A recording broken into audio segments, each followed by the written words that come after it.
What's up mga kamoto? Welcome to my channel. So for today's vlog, magpapalit tayo ng brake pad ng Honda Click version 2. So reason why kung bakit natin papalitan is dahil pudpud na yung brake pad natin. So bali ang nangyari dito sa akin, sobrang pudpud na yung brake pad.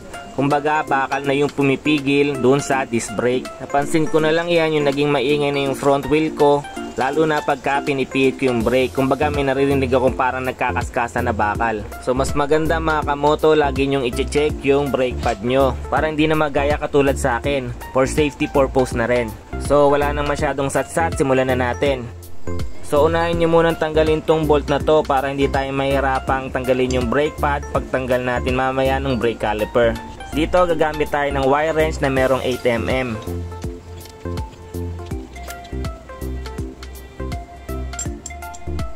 So bali etong dalawang bolt naman yung need nating tanggalin para mabaklas na natin yung brake caliper.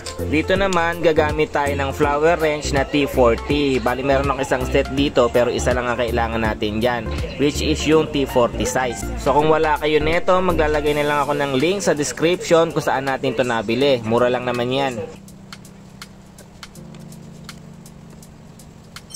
So after nyo matanggal yung dalawang bolts, mahugot na natin yung brake caliper natin.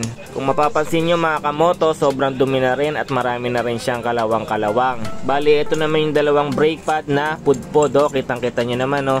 Wala na yung padding niya. Talagang bakal to bakal na lang yung pumipigil sa disc brake natin pag pinipihit natin yung preno.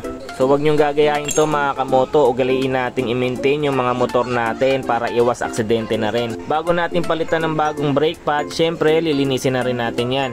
Tanggalin muna pala natin tong bracket nya bago natin linisan. After kasi nating linisan, maglalagay tayo ng grasa dun sa dalawang butas na pinasukan ng bracket. Importanteng malagyan natin ng grasa yan para maganda yung play ng preno at hindi siya mag-stack up. So tara, simulan na natin linisan. Dito gumamit lang ako ng degreaser pang linis. Pwede naman kayo gumamit ng sabon, wala naman problema doon. Importante lang naman dyan ay malinisan nyo ng maayos. After nyong malinisan, maglalagay na tayo ng grasa doon sa pinapasukang butas ng bracket natin. Huwag nyong masyadong damihan ng paglagay. Ang importante lang naman dyan ay malagyan siya ng bagong grasa. Dito naman, kailangan natin itulak yung piston niya para may lagay natin yung ipapalit nating bagong brake pad ng maayos. Gumamit lang ako dito ng open wrench, pinuwersa ko lang ng kamay ko para maipasok ko siya papaloob. Medyo matigas at mahirap ipasok sa loob yan, pero kung may iba pa kayong diskarte, gawin nyo na lang. So yan, ipasok na natin papaloob yung piston. Dito naman, ilalagay na natin yung rubber boots niya tsaka yung bracket.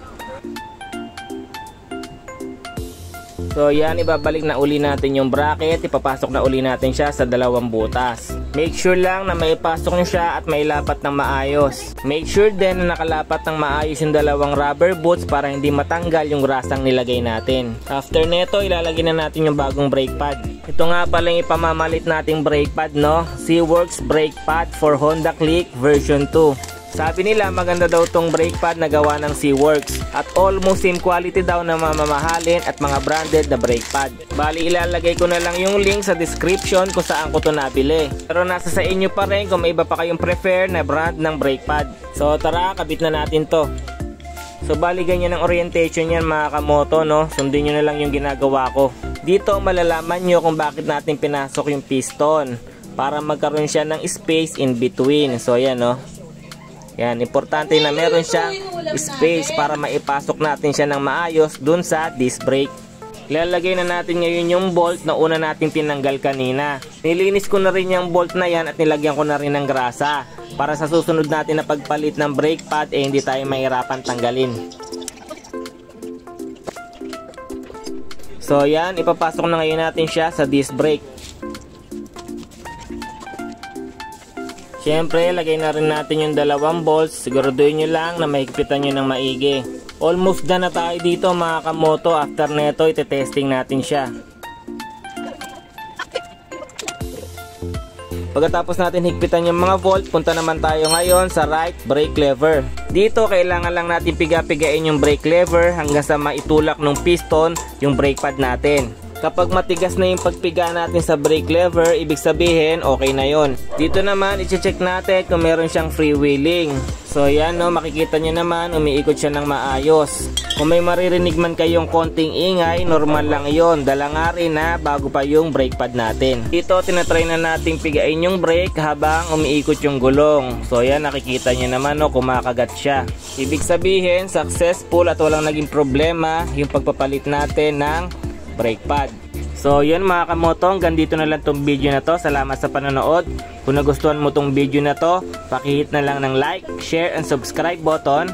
Damay nyo na rin yung notification button para lagi kayong updated sa mga bago kong uploads.